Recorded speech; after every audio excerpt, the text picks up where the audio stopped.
স্বাধীনতা বিরোধীদের প্রেতাত্মারা কোটা সংস্কার আন্দোলনের নামে ষড়যন্ত্রে লিপ্ত বলেছেন আইনমন্ত্রী আনিসুল হক। ব্রাহ্মণবাড়িয়া আখাউড়া রেল স্টেশনে সকালে সাংবাদিকদের প্রশ্নের জবাবে তিনি সব কথা বলেন।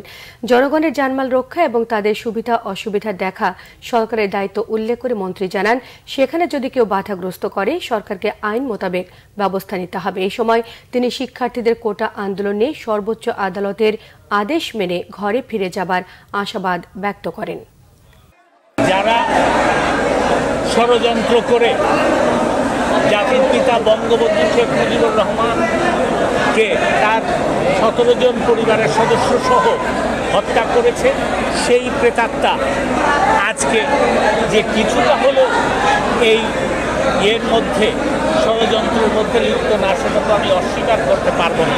নতুন প্রজন্মের যারা ছাত্রীরা যারা এই কোটার ব্যাপারে তাদের বক্তব্য পেশ করেছে এবং সর্বোচ্চ আদালত যেই আদেশ দিয়েছেন সেই আদেশ তারা মেনে তারা অবশ্যই ঘরে ফিরে যাবে।